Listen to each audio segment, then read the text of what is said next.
হরে কৃষ্ণ কৃষ্ণ কৃষ্ণ হরে হরে, হরে রাম রাম রাম হরে হরে। নমস্কার বন্ধুরা, ভক্তিদর্শন চ্যানেলের আরও একটি নতুন পর্বে আপনাদের সকলকে স্বাগত।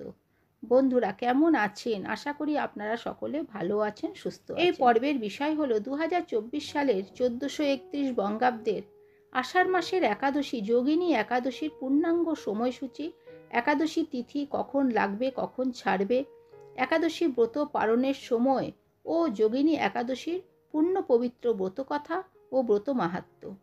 তার আগে বন্ধুরা, আপনারা এখনও যারা এই ভক্তিদর্শন চ্যানেলটিকে সাবস্ক্রাইব করেননি তারা অবশ্যই চ্যানেলটিকে সাবস্ক্রাইব করে পাশে থাকা অল নোটিফিকেশনে ক্লিক করে দেবেন পরবর্তী ভিডিও পাওয়ার জন্য। যোগিনী একাদশীর পূর্ণ পবিত্র ব্রতকথা ব্রত মাহাত্ম্য। ব্রহ্মবৈবর্ত পুরাণে আষাঢ় মাসের কৃষ্ণপক্ষের একাদশীর ব্রত মাহাত্ম্য যুধিষ্ঠির শ্রীকৃষ্ণ সংবাদরূপে বর্ণিত আছে।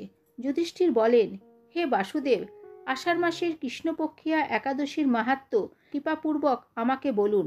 শ্রীকৃষ্ণ বললেন, হে মহারাজ, সকল পাপ বিনাশিনী ও মুক্তপ্রদ এই উত্তম ব্রতের কথা বলছি, আপনি শ্রবণ করুন। আষাঢ় মাসের কৃষ্ণপক্ষিয়া একাদশী যোগিনী নামে খ্যাত। মহাপাপ বিনাশকারী এই তিথি ভবসাগরে পতিত মানুষের উদ্ধারের লাভের একমাত্র নৌকাস্বরূপ ব্রত পালনকারীদের পক্ষে একটি সর্বশ্রেষ্ঠ ব্রত বলে প্রসিদ্ধ। এই প্রসঙ্গে আপনাকে একটি পবিত্র পৌরাণিক কাহিনী বলছি। অলকাপুরী নগরে শিবভক্ত পরায়ণ কুবের নামে এক রাজা ছিল। তিনি প্রত্যহ শিব পূজা করতেন।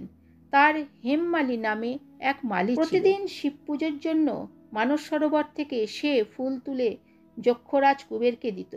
বিশালাক্ষী নামে হেমমালীর এক পরমা রূপবতী পত্নী ছিল। সে তার সুন্দর পত্নীর প্রতি অত্যন্ত আসক্ত ছিল। একদিন সে তার স্ত্রীর প্রতি কামাসক্ত হয়ে পড়ল।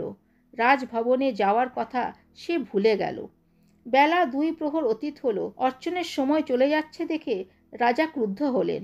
মালির বিলম্বের কারণ অনুসন্ধানে এক দূত প্রেরণ করলেন। দূত এসে রাজাকে বললেন সে গৃহে স্ত্রীর সাথে আনন্দে মত্ত। দূতের কথা শুনে কুবের অত্যন্ত রেগে তার মালিকে তার সামনে হাজির করতে আদেশ দিলেন। এদিকে মালি কুবেরের পুজোর সময় অতিবাহিত হয়েছে বুঝতে পেরে অত্যন্ত ভয় পেল। তাই স্নান না করেই রাজার কাছে উপস্থিত হলো। তাকে দেখা মাত্র রাজা ক্রোধবশে চোখ রাঙিয়ে বললেন, রে পাপিষ্ঠে, দুরাচার, তুই নিজের ইন্দ্রিয়তুষ্টের জন্য দেব পূজার পুষ্প আনতে অবজ্ঞা করেছিস। তাই আমি তোকে অভিশাপ দিচ্ছি, তুই শ্বেত কুষ্ঠগ্রস্ত হয়ে যা এবং তোর প্রিয়তম ভার্যার সাথে তোর চিরবিয়োগ হোক। তুই এখনই এই স্থান থেকে ভ্রষ্ট হয়ে অধোগতি লাভ কর। কুবেরের এই অভিশাপে হেমমালী পত্নীর সাথে স্বর্গভ্রষ্ট হয়ে দীর্ঘকাল যাবৎ কুষ্ঠরোগ ভোগ করতে লাগলো। রোগ যন্ত্রণায় দিন অথবা রাত্রে কখনোই সে সুখ পেত না। এইভাবে শীত গ্রীষ্মে প্রচণ্ড বেদনায় বহু কষ্টে সে জীবনযাপন করতে লাগলো। কিন্তু দীর্ঘ মহাদেবের অর্চনের ফুল সংগ্রহের স্বীকৃতির ফলে সে শাপগ্রস্ত হয়েও বৈষ্ণব শ্রেষ্ঠ মহাদেবের বিস্মরণ কখনো হয়নি। তারই সুফলে একদিন হেমমালী ভ্রমণ করতে করতে হিমালয়ের শ্রী মার্কেন্ডেয় ঋষির আশ্রমে এসে উপস্থিত হলো। কুষ্ঠরোগে পীড়িত সপত্নী হেমমালীকে দর্শন করে ঋষি মার্কেন্ডেয় তাকে জিজ্ঞাসা করলেন, তুমি কার অভিশাপে এই রকম নিন্দনীয় কুষ্ঠরোগগ্রস্ত হয়েছ? হেমমালী প্রণাম করে উত্তর দিল, হে মুনিবর, রাজা ধনকুবেরের আমি ভৃত্য ছিলাম। আমার নাম হেমমালী। আমি প্রত্যহ মানস সরোবর থেকে ফুল তুলে শিব পুজোর জন্য যক্ষরাজকে দিতাম। কিন্তু দুর্ভাগ্যক্রমে একদিন স্ত্রীর মনোরঞ্জন হেতু কামাসক্ত হওয়ায় সেই ফুল দিতে বিলম্ব হয়ে যায়। রাজার অভিশাপে এই রকম দুর্দশাগ্রস্ত হয়েছি। পরোপকারী সাধুগণের স্বাভাবিক কর্ম। হে ঋষিশ্রেষ্ঠ, আমি অত্যন্ত অপরাধী, কৃপা করে আমার প্রতি প্রসন্ন হন। তখন দয়াল চিত্ত মার্কণ্ডেয় মুনি বললেন, হে মালী, তোমার মঙ্গলের জন্য শুভ ফল প্রদানকারী এই ব্রতের উপদেশ কর। তুমি আষাঢ় মাসের কৃষ্ণপক্ষের যোগিনী নামক একাদশীর ব্রত পালন করো। এই ব্রতের পূর্ণ প্রভাবে তুমি অবশ্যই কুষ্ঠব্যাধি থেকে মুক্ত পাবে। শ্রীকৃষ্ণ বললেন।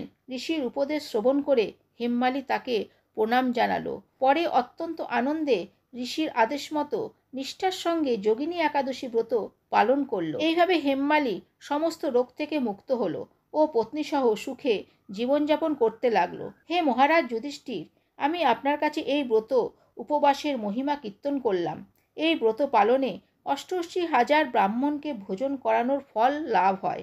যে ব্যক্তি এই মহাপাপ বিনাশকারী ও পুণ্যফল প্রদায়িনী যোগিনী একাদশীর কথা পাঠ এবং শ্রবণ করে সে অচিরেই সর্বপাপ থেকে মুক্ত হবে। ইতি যোগিনী একাদশী ব্রত মাহাত্ম্য সমাপ্ত। 2024 সালের 1431 বঙ্গাব্দের যোগিনী একাদশীর পূর্ণাঙ্গ সময়সূচি।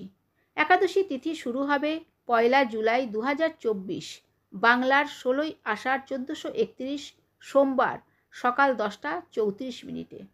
একাদশী তিথি সমাপ্ত হবে 2 জুলাই 2024, বাংলার 17ই আষাঢ় 1431 মঙ্গলবার সকাল 8:50। 2024 সালের 1431 বঙ্গাব্দের যোগিনী একাদশী ব্রত পালন করা হবে 2 জুলাই 2024, বাংলার 17ই আষাঢ় 1431 মঙ্গলবার।